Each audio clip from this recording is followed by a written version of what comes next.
Michael Saylor is here with us this morning, and I'd love for you, if you could, it's great to see you. Bitcoin's been a wild run, and boy, have you been right, but I'd love for you to respond to this report. Yeah, well, I think a lot of people don't understand our core business. We're a Bitcoin treasury company. We're powered by a Bitcoin reactor. We've got $35 billion of Bitcoin, and it's spinning at 100 vol. So the way we make money is we're selling the volatility and recycling it back into Bitcoin. And we're also stripping the volatility and the risk and the performance off of fixed income securities. And we're transferring that to the common stock. So our common stock is delivering 2x Bitcoin, 2x vol. So Andrew, if you want to understand the economics of this, we generate a spread. The BTC spread we generate, it's a function of the equity premium, the convert premium, and the Bitcoin premium. The Bitcoin premium is the ARR of Bitcoin versus the US dollar. 2 weeks ago, we did 4.6 billion of an ATM. We ran it at a 70% spread. That means we made about a $3 billion BTC gain in 5 days. That would be about $12.50 a share. But over 10 years, that's $36 billion, or about $150 a share, just on that 1 week. This week, we did a convertible bond, $3 billion at an 80% BTC spread. That's a $2.4 billion gain. That's about $10 a share.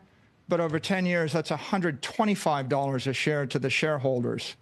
I think that the thesis of the shorts is if the premium in the equity disappears, we can't make money.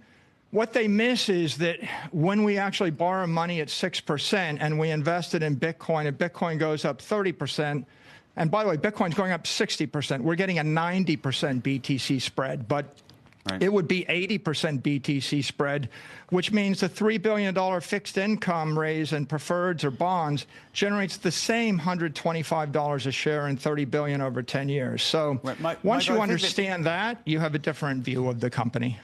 So what do you say, though, to those who say there's a risk here? Because this is effectively a levered Bitcoin position.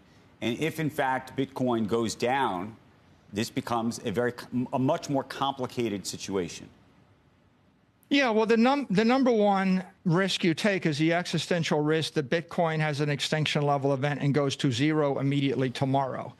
But every long investor in Microstrategy is a Bitcoin maximalist or a Bitcoin believer. They've accepted that risk. Once you accept that risk, what do we expect? We expect it's going to go up 29% a year for the next 21 years. It's been going up 60% a year.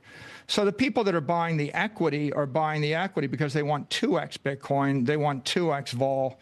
And once you accept that idea, you can see, over the last 2 weeks, Andrew, we've generated $5.4 billion in BTC gains. We're making 500 million a day. I'm staring at my screen, and we're selling dollar bills for $3, sometimes a million times a minute. And so it's not impossible. I mean, we may very well be the most profitable company in the United States, growing the fastest right now, because there's not many companies that are making $500 million a day doing what they're doing. And so if you don't like Bitcoin, you don't want any piece of it. But if you like Bitcoin, then this is a monster for you.